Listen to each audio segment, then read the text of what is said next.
এই সংসারের সব থেকে বড় সুখ কি? কেউ বলবেন নিজের লক্ষ্য প্রাপ্ত করা, কেউ বলবেন ধন উপার্জন করা, কেউ বলবেন নিদ্রাই সব থেকে বড় সুখ, কেউ বলবেন রাজ্য লাভ করা, আবার কেউ বলবেন মাতার হাত থেকে খাবার খাওয়া, আদি ইত্যাদি। কিন্তু যদি সত্যি কথা বলি, এই সংসারের সব থেকে বড় সুখ হল সেবা করা। কখনো কাউকে সেবা করে দেখুন। এই সেবা দ্বারা অন্য কোনো মানুষের আশীর্বাদ লাভ করাতেই সুখ রয়েছে। আপনার সেবা ভাব দ্বারা যখন কোনো মানুষ নিজের অন্তরাত্মা থেকে আপনাকে আশীর্বাদ করে, তার থেকে বড় সুখ আর কিছুই নেই। কারণ প্রত্যেক মানুষের মধ্যে ঈশ্বর বাস করেন। নরের সেবাই হলো নারায়ণের সেবা। নিষ্কাম সেবা করাই হলো সব থেকে বড় সুখ। তাই নিজের অন্তরে সেবার এই ভাব জাগ্রত করুন। যে সুখের কথা আমি বলছি, সেই সুখ অনুভব করেই দেখুন। এই মন সুপ্রসন্ন হয়ে বলবে, রাধা রাধা। বাহ! পুষ্পের সুবাস আমার খুব ভালো লাগে। অত্যন্ত সুন্দর হয় এই পুষ্প। এইভাবে চারিদিকে পুষ্প দেখে মন আনন্দিত হয়ে ওঠে। এবার আপনারা ভেবে দেখুন, আমার চারিদিকে পুষ্প নয়, আগুন আছে। তাহলে কি হবে? আমার শরীর কি জ্বলে যাবে না? অবশ্যই জ্বলবে। শরীরকে কি আগুনের তাপ সহ্য করতে হবে না? অবশ্যই সহ্য করতে হবে। এটাই হলো প্রকৃতির নিয়ম। এই নিয়ম কিন্তু আমরা সবাই জানি, কিন্তু আমাদের মধ্যে বেশিরভাগ মানুষ এই বিভ্রান্তি নিয়ে বাঁচি যে এই যে প্রকৃতির নিয়ম, তা আমার ওপর প্রযোজ্য নয়। তা কিন্তু নয়। আমাদের চতুর্দিকে এই যে নিসর্গ রয়েছে, আমরা তার কতটা ক্ষতি করি সেটা একবার ভেবে দেখুন। আমরা বনাঞ্চল জ্বালিয়ে দিই, বায়ু দূষিত করি, জল দূষিত করি, প্রাণীদের হত্যা আমরা করি। কেন?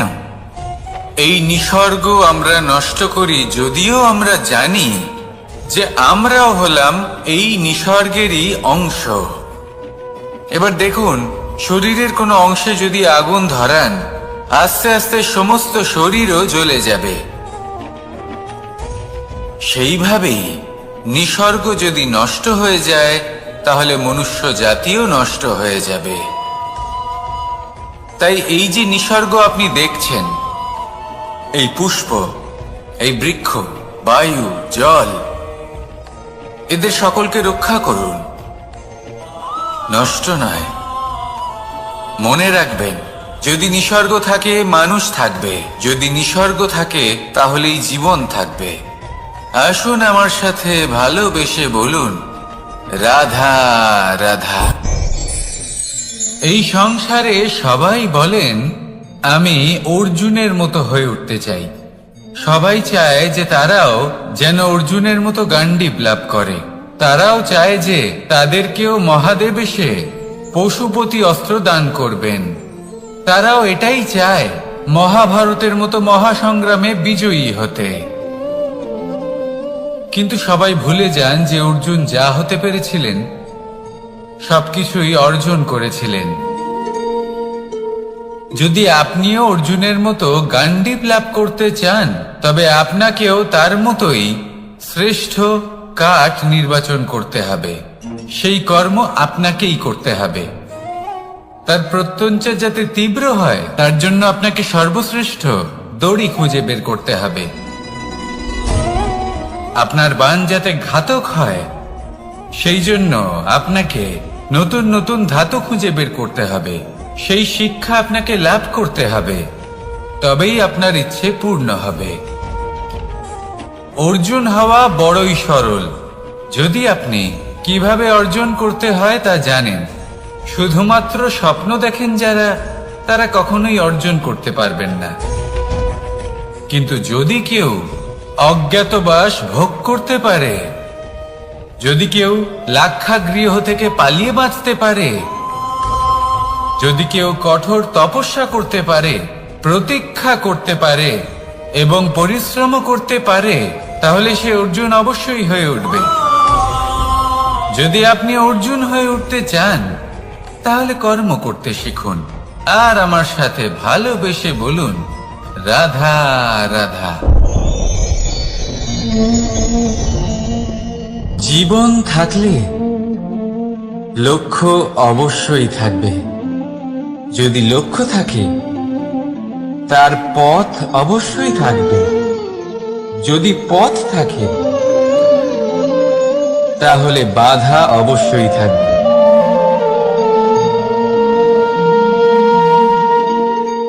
আর এর উপরেই নির্ভর করে যে আমরা জীবনে সফল হব না অসফল, পুরস্কারের ভাগীদার হব নাকি তিরস্কারের।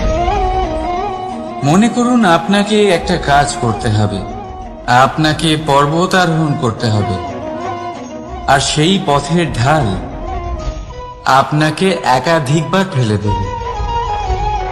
পাথর আপনাকে একাধিকবার আহত করবে। এই অবস্থায় কি করবেন? সাধারণ মানুষ বেছে নেয় প্রতিশোধ।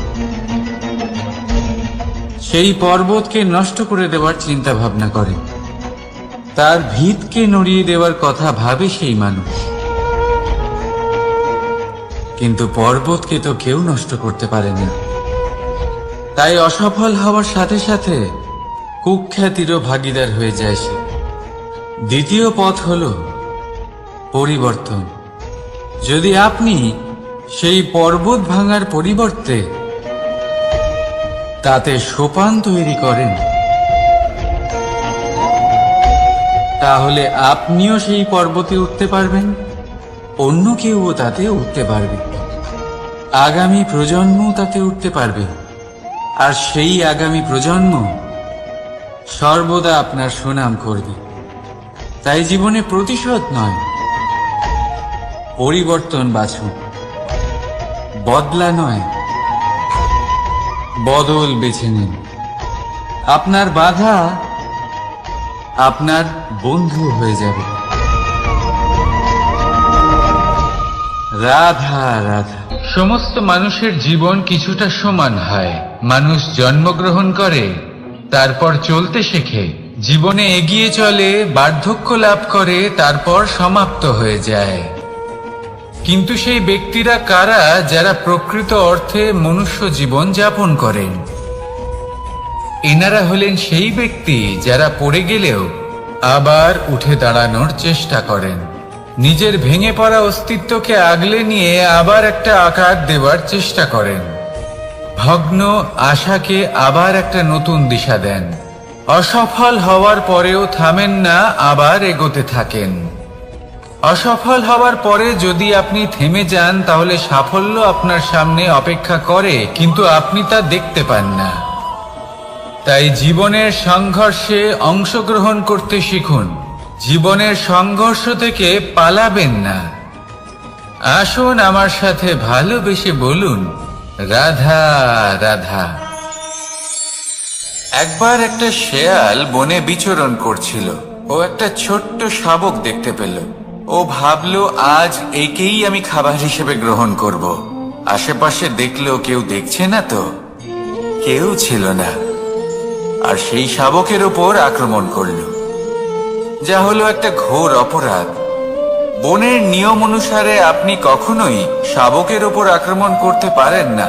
তারপর এই খবরটা যখন রাজা সিংহ জানতে পারলেন, সভার আয়োজন করলেন। কিন্তু সেখানে শেয়াল বলল, আমি তো এরকম কিছু করিনি। কিন্তু যদি আপনি এরকম বলেন, কোনো প্রমাণ দিন, এর কোনো সাক্ষী আছে? তখন রাজা সিংহ পেঁচাকে ডেকে পাঠালেন, যে সেই মুহূর্তে বৃক্ষের শাখার ওপর বসেছিল। সে সব কিছু দেখেছিল।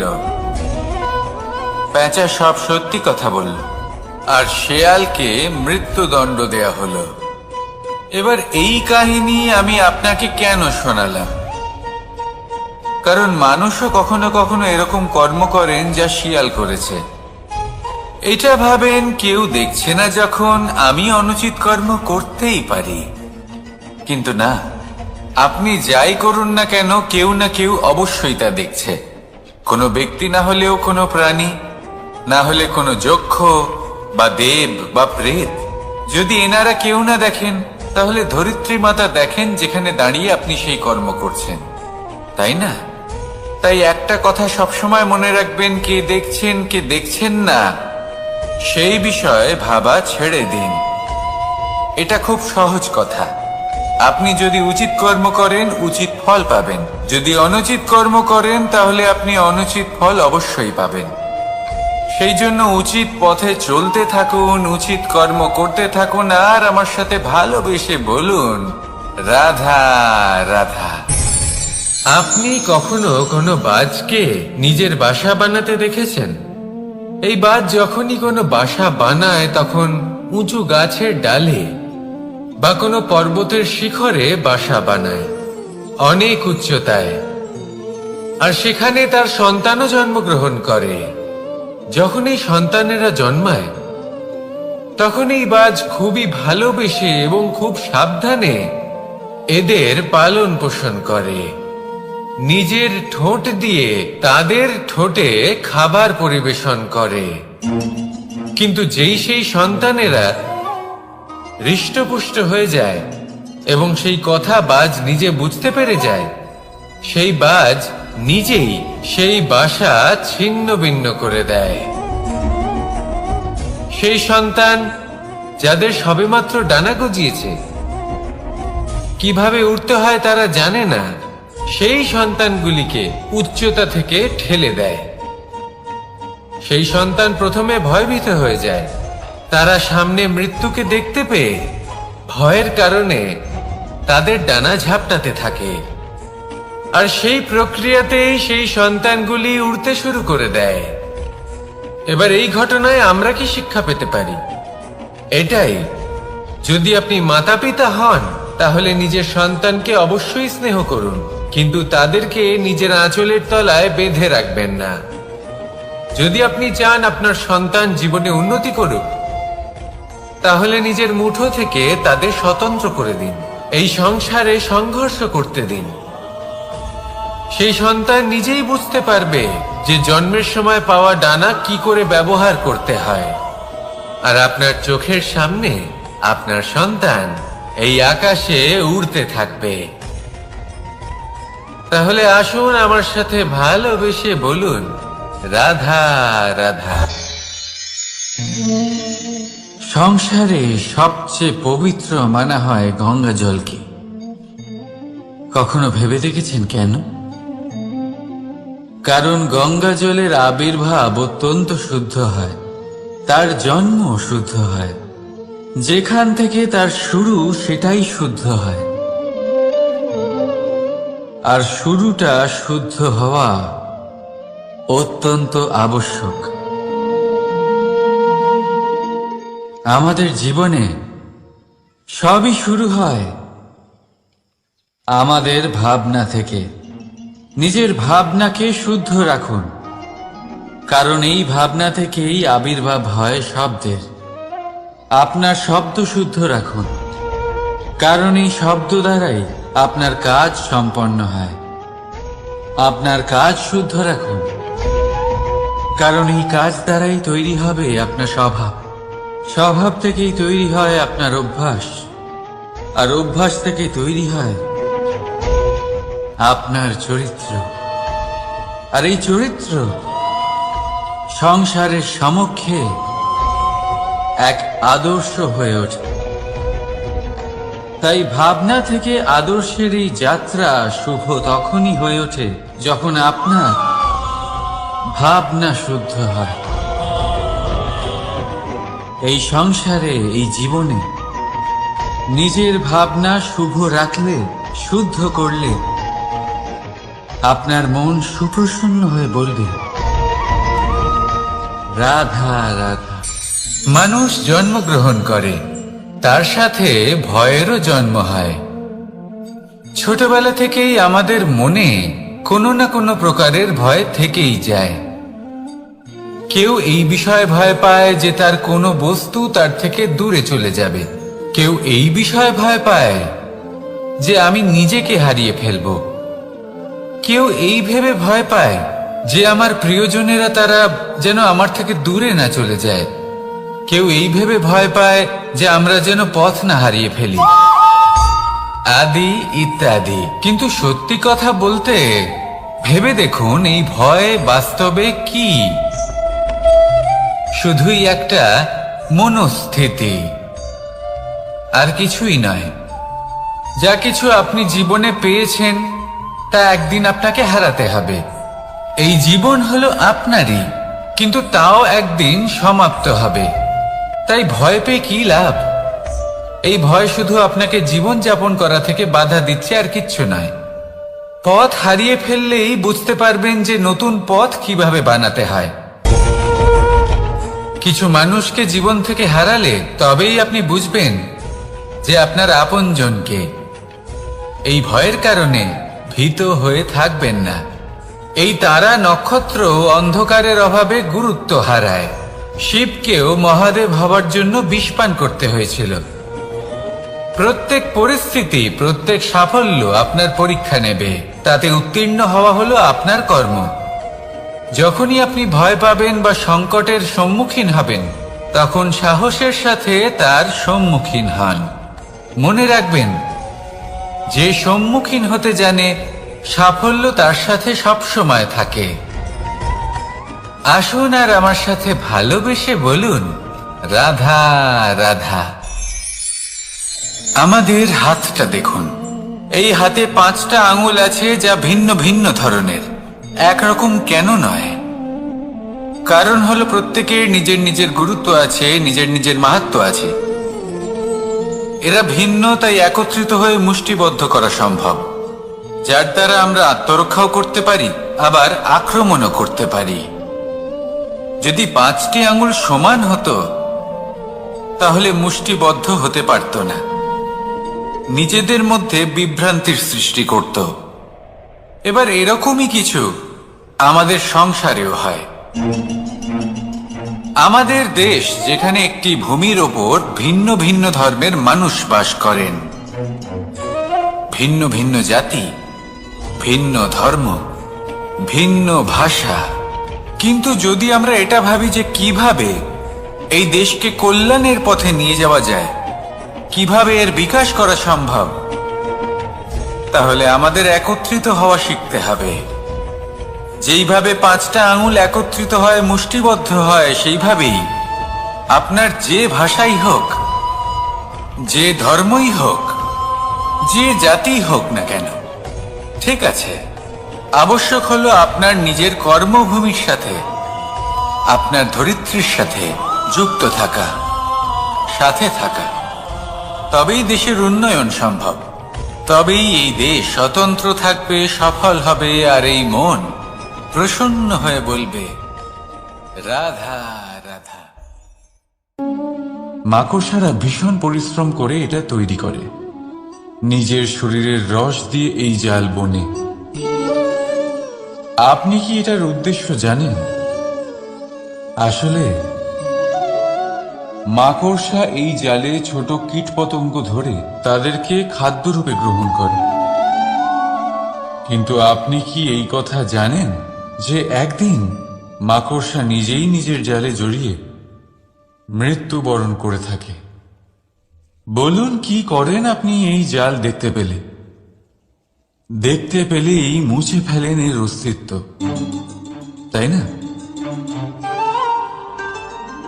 তেমনি অন্যদিকে পাখির বাসা। পাখিরাও ভীষণ পরিশ্রম করে এটা তৈরি করে। কিন্তু যদি পাখি একদিন এটা ছেড়ে চলে যায়, তাহলেও লোকে এটা নষ্ট করে দেয় না।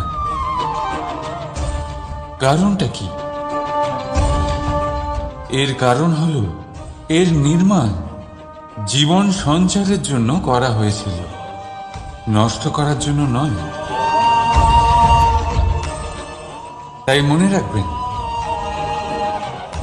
জীবনে আপনার পরিশ্রম যতই বেশি হোক না কেন, যদি আপনার লক্ষ্য শুভ না হয়, তাহলে আপনারও বিনাশ নিশ্চিত। তাই সৃজন করতেই থাকুন আর মুগ্ধ হয়ে বলুন, রাধা রাধা।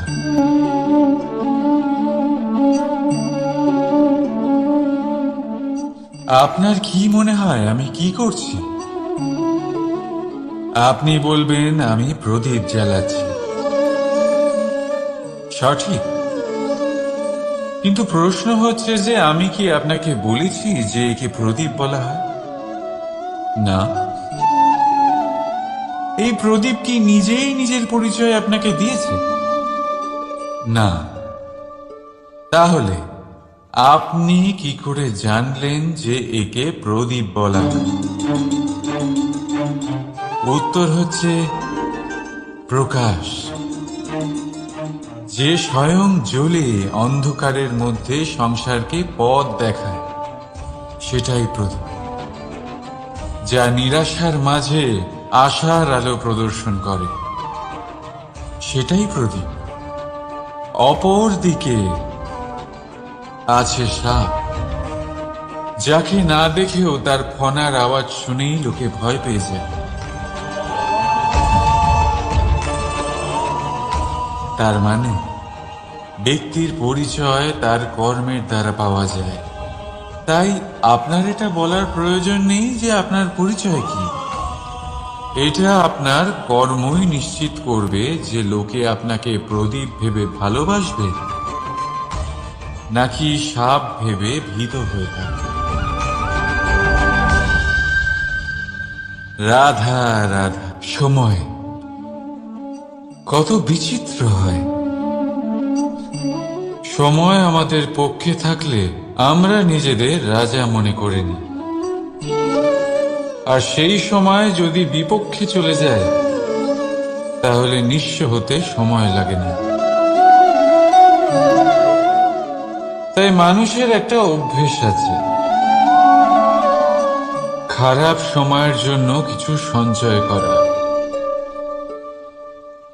আত্মীয়, বন্ধু খারাপ সময় পাশ থেকে সরে যায়। যশ, মান প্রতিকূল সময় চিরস্থায়ী হয় না।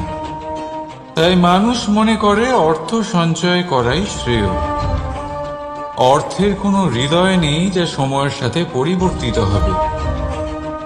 সংসার বলে সর্বদা অর্থ সঞ্চয় করতে থাকুন। খারাপ সময় অবশ্যই কাজে লাগবে, কিন্তু আমি বলবো শুভ কর্ম করতে থাকুন, আনন্দে থাকুন, নিজের ওপর আর ঈশ্বরের ওপরে বিশ্বাস রাখুন। খারাপ সময় কখনো আসবেই না। রাধা রাধা। প্রকৃতি মানুষকে এক বিশেষ শক্তি দিয়েছে, অন্য জীবের থেকে বেশি শক্তি দিয়েছে। স্মরণ শক্তি। এই শক্তি মানুষকে অন্য জীবের থেকে ভিন্ন করে, ইতিহাস রচনা করার প্রেরণা দেয়, জ্ঞানকে বংশানুক্রমে এগিয়েও নিয়ে যায়। আর যারা ভুলে যান, অধিকাংশ সময় তারা উপহাস আর দয়ার পাত্র হয়ে যান। কিন্তু এটাই কি প্রকৃত রূপে সত্য? না। এই স্মরণ শক্তি মানুষের বিকাশের সব থেকে বড় বাধা হয়ে দাঁড়ায়। তার মনকে দূষিত করে দেয়। খারাপ অভিজ্ঞতা, কারোর করা বিশ্বাসঘাতকতা, কারোর কটাক্ষ বেশিরভাগ মানুষই ভুলতে পারেন না, আর তারপর প্রতিশোধ নিতে উদ্যত হন। প্রথমে সময় নষ্ট করেন প্রতিশোধের প্রস্তুতিতে, আর তারপর সময় নষ্ট করেন প্রতিশোধ নেওয়ার সুযোগ খুঁজতে। যদি সন্তুষ্টি পেতে চান, যদি জীবনে আনন্দ পেতে চান, তাহলে স্মরণ শক্তির সদ্ব্যবহার করুন। নিজের স্মরণ শক্তিকে চালনা করুন শুধুমাত্র ভালো কথা আর ভালো স্মৃতির দিকে। জীবনে আনন্দ পাবে। রাধা রাধা। মানুষ নিজের পরিবারের জন্য কত কিছুই না করে, দিন রাত পরিশ্রম করতে থাকে যাতে তার পরিবারের প্রয়োজন পূরণের জন্য অর্থ রোজগার করতে পারে। কিন্তু শুধু অর্থ রোজগার করাটাই কি যথেষ্ট? আপনি বলবেন, হ্যাঁ নিশ্চয়ই, অর্থ দিয়ে সব কিছু পাওয়া যায়, বিদ্যা পাওয়া যায়, বাড়ি পাওয়া যায়, ওষুধ পাওয়া যায়, আর কত কিছুই না পাওয়া যায়। এইসব একটা পর্যায় পর্যন্ত সঠিক, কিন্তু একটু মন দিয়ে ভেবে দেখুন, যখন কোনো শিশু অসুস্থ হয়ে পড়ে তখন সে ওই তিক্ত ওষুধ কেন খেয়ে নেয়? এই জন্য কারণ ওর পিতা সেই ওষুধ অর্থ দিয়ে কিনেছে? না, বরং এই জন্য কারণ তার পিতা যে তার সামনে দাঁড়িয়ে, তার উপরে তার বিশ্বাস আছে। বিশ্বাস আছে যে উনি তার কিচ্ছু হতে দেবেন না। এই বিশ্বাস, এই সংস্কার, এই শিক্ষা কখনো অর্থ দিয়ে পাওয়া যায় না। এটা পাওয়া যায় সেই সময় থেকে যা মাতা পিতা তাদের সন্তানের সাথে কাটিয়েছেন। তাই জীবনে অর্থ অবশ্যই উপার্জন করুন, কিন্তু নিজের পরিবারকেও সময় দিন, আনন্দ পাবে। রাধা রাধা। বিরোধিতা এমন এক শব্দ যা শুনে আমরা সবাই ভয় পেতে থাকি। যদি কেউ আমাদের বিরোধিতা করে তা আমাদের সহ্য হয় না। আমরাও কারোর বিরোধিতা করে কোনো শত্রুতা করতে চাই না। এই ধরনের ভাবনা আমাদের মনে আসতেই থাকে। কিন্তু বিরোধিতা, এই শব্দ আপনার শান্তির জন্য, আপনার সুখের জন্য কতটা গুরুত্বপূর্ণ তা আপনারা জানেন না। তাই যদি কাল এসে কেউ আপনার বিরোধিতা করে, তখন সবার আগে নিজেকে যাচাই করুন। আপনি কি ভুল করেছেন? আপনার দোষ কি? নিজের মধ্যে কি ত্রুটি আছে সেটা বোঝার চেষ্টা করুন। নিজেকে সংশোধন করার চেষ্টা করুন, তারপর দেখুন বিরোধিতার এই আগুন আপনাকে স্বর্ণ থেকে কুন্দন বানিয়ে তুলবে। বলা হয় এই সংসারে খারাপ বেড়েই চলেছে, কিন্তু তার কারণ এ নয় যে খারাপ মানুষ বেড়ে চলেছে। তার কারণ হলো যে ভালো মানুষ, যাদের ভালো চিন্তা, ভালো বিচারধারা আছে, তারা খারাপের বিরোধিতা করতে পারে না। যদি আপনার সম্মুখে কোনো খারাপ কর্ম হয়, তাহলে তার বিরোধিতা করতে সংকোচ করবেন না, কারণ বিরোধিতার এই আগুন মন্দকে পিছুপা হতে অবশ্যই বাধ্য করে। রাধা রাধা। বিশ্বাস, জীবনে বিশ্বাস কতটা গুরুত্বপূর্ণ। একজন স্ত্রী তার স্বামীর হাত ধরে যে কোনো জায়গায় যেতে পারেন, এর কারণ হলো বিশ্বাস। তার নিজের স্বামীর উপরে বিশ্বাস আছে। যখন একজন মা তার ছোট বাচ্চাকে কোলে তুলে হাওয়ায় ওঠায়, তখন সেই বাচ্চা ভয়ভীত হয়ে যায় না।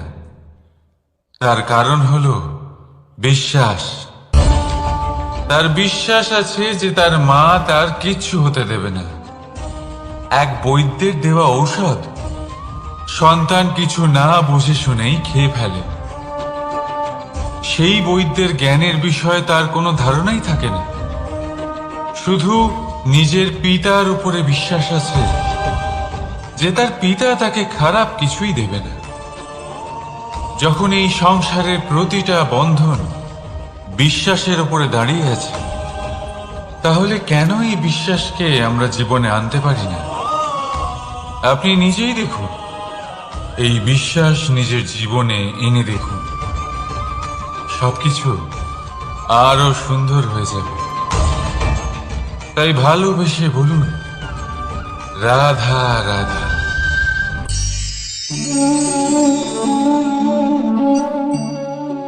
অহংকার, এই শব্দটা সবাই শুনেছেন। বহু মানুষকে আপনি এটা বলতে শুনেছেন যে ওই ব্যক্তির অহংকার আছে, ওই মানুষটির ক্ষমতার অহংকার আছে, ওই ব্যক্তির নিজের রূপ নিয়ে অহংকার আছে, ওই ব্যক্তির নিজের অর্থের অহংকার আছে, ইত্যাদি ইত্যাদি। কিন্তু এই অহংকার, এর অস্তিত্ব হয় কি করে? এবারে একবার এই হাতটা দেখুন। যদি এই হাতের 5 আঙ্গুল উঠে দাঁড়ায়, আশীর্বাদ। আর যদি এই হাতের 5টা আঙ্গুল একসাথে মুঠো হয়ে যায়, শক্তি, সংকটের বিরুদ্ধে ঢাল। কিন্তু এই একটা আঙুল সংকটের কারণ হয়ে দাঁড়াতে পারে। এই একটা আঙুল শত্রুকে আহ্বান জানায়। এবার অহংকার বলে এই শব্দটাই দেখেন। আমাদের থেকে আলাদা হয়ে গেলে হয় অহং। অহং অর্থাৎ ব্যক্তির মনে হয় যে সে আপনদের থেকে, নিজের বন্ধুদের এবং সঙ্গীদের থেকে, নিজের পরিবারের থেকে অনেক উপরে, অনেক শ্রেষ্ঠতর সে। কিন্তু মনে রাখবেন, এই অহংকার কোনো ব্যক্তির অস্তিত্বের বিনাশের প্রথম ধাপ। তাই ঝেড়ে ফেলে দিন এই অহংকারকে, আর বিশ্বাস করুন আমাদের ওপর, কারণ তখনই আপনি শান্তি পাবেন। আর সেই শান্তির সাথে বলে উঠবেন, রাধা রাধা।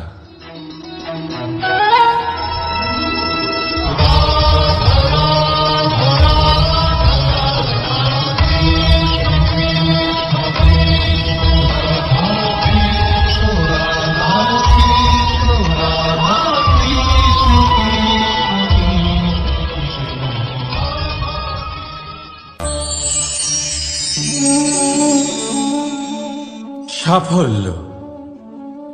যদি আপনাকে জীবনে সাফল্য পেতে হয়, তাহলে আপনি একাধিক মানুষ পাবেন যারা একাধিক উপায় বলবে আপনাকে সাফল্য পাওয়ার। দীর্ঘ সময় ধরে পরিশ্রম, চেষ্টা, নির্ধারণ, নিষ্ঠা এই বিষয়ে ভাষণ দিতে থাকবেন। একাধিক রকমের উদাহরণ আপনার সামনে তুলে ধরবেন। কিন্তু আমার এটা মনে হয়, আমরা কেন সেই বিষয়ে কথা বলি না যা মানুষকে অসফল করে তোলে? শুধু দুটো ব্যাপার অসফল হওয়া নিশ্চিত করে। শুধু 2 ধরনের মানুষ বেশিরভাগ অসফল হন। প্রথম তারা যারা ভাবে অনেক কিছু কিন্তু কিছুই করে না। আর দ্বিতীয় তারা যারা অনেক কিছু করতে থাকে কিন্তু ভাবনা চিন্তা না করে। ভাবনা আর কর্ম, এদের মাঝে সামঞ্জস্য রাখা খুব জরুরি। যদি এটা থাকে, তাহলে জীবনে কখনো অসফল হবেন না। রাধা রাধা। আপনি অনেককে এই কথা নিশ্চয়ই বলতে শুনেছেন, এই ব্যক্তির দৃষ্টিতে দম্ভ আছে, এই ব্যক্তির চোখের উপর অহংকারের পর্দা পড়ে আছে, ইত্যাদি ইত্যাদি। চলুন আমি আপনাকে একটা প্রশ্ন করছি। আপনি দেখেন কি দিয়ে? দৃষ্টি দিয়ে নাকি দৃষ্টিভঙ্গির সাহায্যে? ভাবুন। চিন্তায় পড়ে গেলেন নিশ্চয়ই। দৃষ্টি যে কোনো বস্তুর বা যে কোনো মানুষের শুধু বাইরের রূপটা দেখায়, যেখানে দৃষ্টিভঙ্গি আপনাকে সোজা আসল পরিচয়ের সাথে সাক্ষাৎ করে। উদাহরণ হিসেবে চন্দ্র। চন্দ্র আমরা সবাই দেখেছি। বহু মানুষ আছেন যাদের চন্দ্র অত্যন্ত সুন্দর লাগে। আবার কিছু মানুষ এমনও আছেন যারা এই চন্দ্রের মধ্যেই দাগ খুঁজে বার করেন। এই হলো দৃষ্টিভঙ্গি।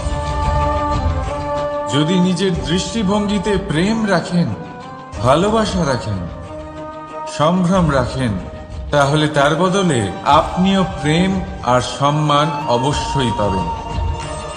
এবারে দেখুন, যে জল দিয়ে ঈশ্বরের মূর্তি ধোয়া হয় তাকে চরণামৃত বলা হয়। এটার কারণ দৃষ্টিভঙ্গি। এখন আপনি পাথরকে ভগবান ভেবে পুজো করবেন, নাকি ভগবানকে পাথর ভেবে পরিত্যাগ করবেন?